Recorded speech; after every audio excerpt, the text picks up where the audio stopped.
Westeros, na Era dos 100 Reinos.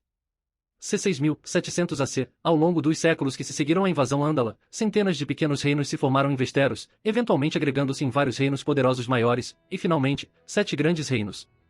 Algumas das grandes casas posteriores, como Starks ou Lannisters, já haviam conseguido estabelecer grandes hegemonias ou altas realezas em grandes regiões, mas neste período eles se transformaram em reinos grandes, bem organizados e administrados centralmente. C. 2700 AC. Os 7 reinos finais, como eram mais tarde conhecidos, coagularam de reinos menores anteriores durante este período de tempo, à medida que absorviam seus rivais vizinhos. Este processo é aproximadamente dito ter terminado em qualquer lugar de 1000 anos antes da Guerra da Conquista a 1000 anos antes da Guerra dos 5 Reis, variando por região. As fortunas de cada reino aumentam e diminuem e depois aumentam novamente ao longo dos séculos, à medida que competem entre si por terras e poder, alimentando guerras de fronteira constantes e mesquinhas em todo o continente. Os Stark Kings expulsam piratas da foz do rio White Cliff na costa leste, para se defenderem de novas incursões, fundaram um assentamento que mais tarde se transformará em Porto Branco, o único porto importante do norte. Por volta dessa época, o Reino da Campina atingiu um ponto baixo em seu poder, culminando no saco dornês de Jardim de Cima, aparentemente antes da migração dos Rhoynares, pois eram reis dorneses e não príncipes. Nas gerações seguintes, os reis jardineiros da Campina gradualmente reconstruíram sua força novamente. C. 700 AC, os Rhoynares migram para Dorne, depois de serem expulsos da rede do rio Rhoyne em Essos pelos Valerianos. A Casa Martell se casa com os Rhoynares liderados pela princesa Nymeria e com seus números extras conquista o resto de Dorne, unificando toda a região pela primeira vez. A Casa Manderly é exilada da Campina, mas recebe um refúgio seguro no norte, onde a Casa Stark os recompensa com o domínio sobre Porto Branco. A Casa Bolton é finalmente subjugada pela Casa Stark no norte. As marcas dornesas nas Montanhas Vermelhas permanecem como estão há séculos, uma fronteira contestada de guerra endêmica entre a Campina, as Terras da Tempestade e Dorne.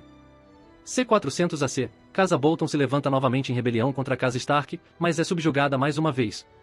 Devido às suas ações na supressão da rebelião Bolton, o filho mais novo do Rei do Norte, Carlon Stark, recebe terras confiscadas ao norte das antigas posses dos Bolton, fundando um ramo cadete da Casa Stark. Ao longo das gerações, Carlos Rold ficou conhecido como Carold, e o Carlos Rold Starks ficou conhecido como House Karstark.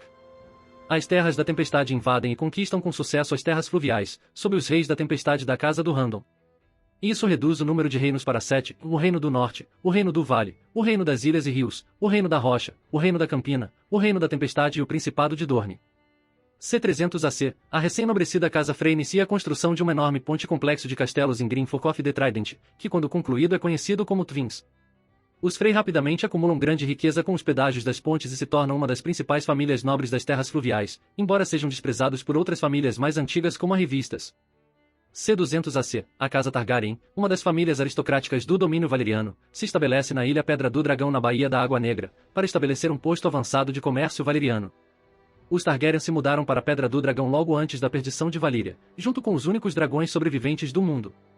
C. 100 AC, os Targaryen mudam toda a sua família para a Ilha de Pedra do Dragão, ou na costa leste de Westeros na Baía da Água Negra, convencidos por uma profecia de que a destruição de Valíria é iminente. Isso prova ser verdade, já que a perdição de Valíria segue apenas alguns anos depois, deixando os Targaryens em Pedra do Dragão com os únicos dragões sobreviventes do mundo.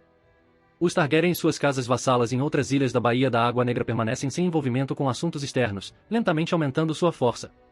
C. 60C, cerca de 3 gerações antes de Aegon's Landing, as Ilhas de Ferro entram em sua segunda grande era de expansão, conquistando o território das terras fluviais das Terras da Tempestade. Ao contrário de sua primeira era de expansão, que conquistou territórios costeiros em Westeros, esse impulso se concentra em conquistar especificamente as terras fluviais, penetrando profundamente no interior. Os Nascidos do Ferro mantêm tudo entre a Água Negra ao sul e o Gargalo ao norte, e da costa oeste à costa leste. A invasão dos Nascidos do Ferro é liderada pelo rei Arvyn da Casa Oari, e as Ilhas de Ferro continuam a governar as terras fluviais até a época do neto de Arvyn, Arryn Oari, também chamado de Arryn, o Negro. Desejando demonstrar sua riqueza e poder, o rei Arryn gasta anos e vastos recursos construindo um castelo muito mais maciço e formidável do que qualquer outro em toda Westeros na margem norte do Lago Óleo de Deus, em Arrynhal, uma fortaleza inexpugnável ao ataque terrestre. Os Revermen locais escravizados são forçados a trabalhar na construção do castelo, para construir a ferramenta de sua própria dominação. Ironicamente, a construção do castelo de Arrynhal termina no mesmo dia em que os Targaryen e seus dragões desembarcam na costa leste de Westeros para iniciar sua conquista. Se você gostou do conteúdo, não se esqueça de dar like e se inscrever no canal. Eu fico aqui, até a próxima!